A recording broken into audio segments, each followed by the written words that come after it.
नमस्कार, मक्की टाइम्स के इस अपडेट में आपका स्वागत है। मैं हूं नागेंद्र जोंबोल। जिस तरह से मैंने पहले भी कहा है आपको कि फेसबुक पे हमारे इस पेज में कुछ तकनीकी खराबी चल रही है, जिसके कारण हम आपको पल पल का अपडेट देने में कामयाब नहीं हो रहे हैं।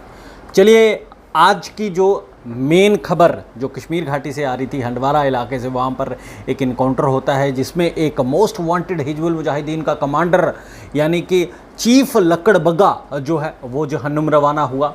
आपको ये बता दें, अनएक्सपेक्टेड था पुलिस सुरक्षा बलों के लिए कि ये जो मोस्ट वांटेड लकड़बग्गा है ये उनके चंगुल में फंस जाएगा। आपको बताएं कि पुलिस ने सोचा नहीं था कि आतंकवादी जिसकी पहचान मेहराजुद्दीन हलवाई उर्फ उबैद निवासी सोपर को जो है ये इस इनकाउंटर में फंसेगा, लेकिन ये फंस गया। और अब जाहिर सी बात है, जब इनकाउंटर में फंसेगा, सुरक्षा बल जो शेरों का दल है इनके पास सामने जब लकड़बग्गा आएगा तो उसे जहन्नुम रवाना तो होना ही है, क्योंकि टिकट्स जो मैं हर बार कहता हूँ सुरक्षा बलों के पास होती हैं। जैसे ही ये लकड़बग्गा दिखते हैं, इन्हें इनकी पसंदीदा जगह जहन्नुम जो है इनकी सो कॉल्ड 72 हुरों के पास रवाना कर दिया जाता है। वही इस हलवाई के साथ भी हुआ। आपको ये बताएं कि पिछले काफ़ी लंबे समय से ये सक्रिय था और इसे जो है मोस्ट वांटेड जो सूची होती है आतंकवादियों की, उस जो 10 आतंकवादी थे उस सूची में रखा गया था, चौथे स्थान पर।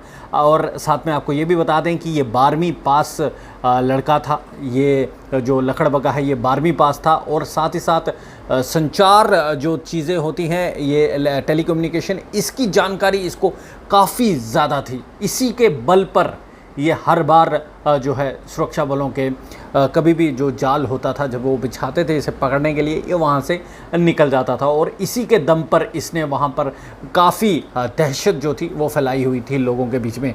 काफ़ी लंबे समय से ये जो था लॉन्ग सर्वाइविंग आप कह सकते हैं, ये टेररिस्ट यानी कि ये दहशतगर्द लकड़बग्गा ये वहाँ पर रहा। आपको ये बताएं कि 2015 तक ये पूरी तरह से जो था सक्रिय था, लेकिन जब सुरक्षा बलों ने इसका जाल उन्होंने जब तेज़ कर दिया कि इसे पकड़ना है या फिर इसे जहन्नुम रवाना करना है, जब उन्होंने ये तेज़ी दिखाई तो ये लकड़बग्गा जो है ये अपनी सो कॉल्ड जो लकड़बग्गों की फैक्ट्री है यानी कि पाकिस्तान, वहाँ पर भाग जाता है और वहाँ पर रहता है। और 2019 में जो है ये वापस आता है और उसी दौरान जो है सुरक्षा बल इसे जो है वो अपनी मोस्ट वांटेड सूची में रखते हैं। आपको ये बताएं कि उत्तरी कश्मीर के ज़िला बारामूला का रहने वाला हिजबुल ग्रुप कमांडर मेहराजुद्दीन और हलवाई जो है ये सुरक्षा बलों की मोस्ट वांटेड सूची में शामिल था। 12वीं पास हलवाई को सुरक्षा बल बुरहान वानी से कम नहीं हाँकते थे। जिस तरह से बुरहान वानी वो लोगों के बीच में बहुत बहुचर्चित था, उसी तरह से इसे भी जो है था वो उसी के बराबरी का मानते थे। जिस तरह से वो आम नागरिकों सुरक्षा बलों की हत्या में शामिल था, उसी तरह से ये भी उत्तरी कश्मीर में वैसे ही नागरिकों और सुरक्षा बलों की हत्या में शामिल था। आपको ये बताएं कि सोपर खुशाल मट्टू गांव का रहने वाला ये मेहराजुद्दीन हलवाई को सुरक्षा बलों ने मोस्ट वांटेड सूची के AA श्रेणी में रखा हुआ था। करीब 36 वर्षीय इसकी उम्र थी। अगर इस तरह की जानकारी इसको थी तो अब आप खुद अंदाज़ा लगाइए कि किस तरह से कट्टरपंथी लोग जो हैं इनका दिमाग ख़राब कर देते हैं और सही रास्ते पर चलने की बजाय इसे जो है लकड़बग्गा बना डाला। और इसने अपनी जो जानकारी जो दिमाग के अंदर, जिस तरह से इसको ये इंटरनेट की पूरी जानकारी थी, इसको टेलीकम्युनिकेशन की पूरी जानकारी थी, अगर ये सही ढंग में लगाता तो आज शायद ये ज़िंदा होता, या फिर अगर इसे गन उठाने का इतना ही शौक़ था तो सुरक्षा बलों में शामिल हो जाता और शेरों की ज़िंदगी जो है ये व्यतीत करता। लेकिन ऐसा इसे कबूल नहीं था, ये जाके बना लकड़बग्गा और फिर अंजाम वही हुआ, इसे जहन्नुम रवाना कर दिया गया। और आपको ये भी बता दें कि जिस तरह से मैंने पहले कहा 36 वर्षीय इसकी उम्र थी, वर्ष 2015 के अंत तक उत्तरी कश्मीर में ये पूरी तरह से सक्रिय था। और सुरक्षा बलों ने जब इसकी धरपकड़ का सिलसिला तेज़ किया तो ये पाकिस्तान में भाग गया और वहाँ पर जो है ये छुप गया। हिजबुल कमांडर हलवाई कई हमलों में शामिल रह चुका है। इसके खिलाफ इन अलग अलग थानों में जो है FIR भी दर्ज हो चुकी थी। वह 28/7/2013 यानी कि 28 तारीख जुलाई महीना 2013 साल को अंटू हमाम सोपर के SPO मुदस्सिर अहमद डार की हत्या में शामिल था। 26/7/2013 को क्रैंकशिवन के सरपंच खजीर मोहम्मद परे का पर हमला जो है उसमें शामिल था। एसपीओ बोमाई गोरीपुरा बोमाई के सरपंच हबीबुल्लाह मीर की हत्या। इस तरह से काफ़ी सरपंच और पंचों की हत्या में ये शामिल रह चुका था, जिसमें आपको ये भी बताएं कि इसने एक 26/4/2013 को हुगाम सोपर में अपने साथियों के साथ पुलिस दल पर भी हमला किया था, जिसमें 4 पुलिसकर्मी जो थे वो शहीद हुए थे। हमले के बाद वह 3 पुलिसकर्मियों के हथियार भी अपने साथ ले गए थे। हुर्रियत कार्यकर्ता इकबाल नगर सोपर के शेख अल्ताफ़ और रहमान और बोमाई सोपर के खुर्शीद अहमद बट, बादाम बाग सोपर के पूर्व आतंकवादी महराजुद्दीन डार और मुंडलजी सोपर के एजाज़ अहमद रेशी की हत्या भी इसी ने की थी। इसके अलावा वह होटल हिमाल श्रीनगर सहित कई अन्य हमलों में भी शामिल रह चुका है। अब आप खुद अंदाज़ा लगा सकते हैं कि किस श्रेणी का ये लकड़बगा था।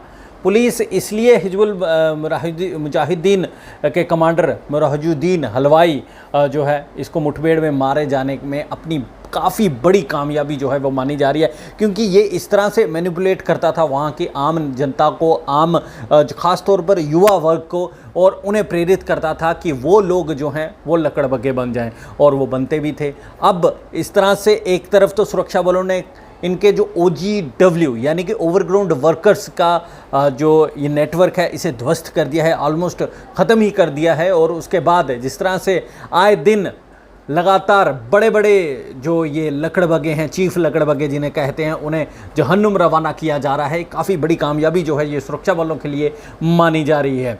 अब पाकिस्तान जो है एक तरफ आपको मालूम ही है कि वो बिल्कुल बुखराया हुआ है, उसके पास अब कुछ तरीका ही नहीं बचा है। पहले वो शख्स जो है आतंकवादियों को यानी कि इन लकड़बग्गों को LOC से बॉर्डर पार कराता था क्रॉस बॉर्डर करके, लेकिन वो उसका बस नहीं चल रहा। यहाँ के जो आतंकवादी हैं उन्हें चुन चुन कर जहन्नुम रवाना किया जा रहा है। अब वो ड्रोन से हमले जो हैं ये शुरू कर चुका है पाकिस्तान। और जो सूत्रों के हवाले से खबर है वो ये, जो जम्मू एयरपोर्ट पे हमला हुआ था, ड्रोन से जो हमला किया गया था, ये भी पाकिस्तान से ही ड्रोन आए थे। और वो तवी का रूट जो है इसे माना जा रहा है कि वही रूट उन्होंने अडॉप्ट किया था। उसी रूट को फॉलो करते हुए उन्होंने जम्मू एयरपोर्ट जो फोर्स का स्टेशन है यहाँ पर हमला किया और उसी से वो वापस लौट गए थे। और वहीं अगर इसकी बात करें, ये इंटरनेट की मीडिया की इतनी जानकारी रखता था, जब कभी भी कहीं इनकाउंटर होता था वहाँ पर फंसे हुए आतंकवादियों से ये संवाद जो है ये कर लेता था। इतनी जानकारी थी इसके पास। अगर वहाँ पर इंटरनेट भी बंद है, ये उसके बावजूद भी ऐसी टेक्नोलॉजी से जो है उन लोगों से बातचीत कर लेता था और उन लोगों को ऐसे ढंग से तरीके बताता था कि आपने कितनी देर तक और कहाँ से हमला जो है वो सुरक्षा बलों पर करना है। इस कदर की ये तरीके जो है ये अपनाता था। लेकिन आखिरकार अंत जो है वो क्या हुआ वो आप भी भलीभांति जानते हैं। किसी का भी माँ बाप वो नहीं चाहते कि हमारा जो बच्चा है वो देश के ख़िलाफ़ जाए, वो स्टेट के ख़िलाफ़ जाए। अगर जाएगा, देश के ख़िलाफ़ बंदूक उठाएगा, फिर हश्र उसका यही होगा जो इस हलवाई नामक चीफ लकड़बग्गे का हुआ है, यानी कि जहन्नुम रवाना उसे कर दिया जाएगा, या अपनी जो इनकी सो कॉल्ड 72 हुरों हैं उनके पास। और आपको ये भी बता दें, एंड फिर यही है, यहाँ तो जहन्नुम तो यहाँ फिर काल कोठरी। अब फैसला जो है इन लोगों को ही करना है। इसलिए हम बार बार यही कहते हैं कि कभी भी कोई भी शख्स अगर आपको गलत गाइडेंस करता है, तुरंत सुरक्षा बलों को उसकी जानकारी दें, नहीं तो अपने माँ बाप को दें, अपने रिश्तेदारों को दें, ताकि आप वक्त रहते जो है आपको बचाया जा सके। फिलहाल मुझे यानी नागेंद्र जोबाल को इस समय इस अपडेट से दीजिए इजाज़त। लेके जाने से पहले गुजारिश यही करूंगा कि हमारे इस वीडियो को ज़्यादा से ज़्यादा आप शेयर करें, ताकि जो तकनीकी प्रॉब्लम फेसबुक में आई है वो जल्द से जल्द ख़त्म हो सके। फिलहाल बने रहें हमारे साथ और देखते रहें। शुक्रिया।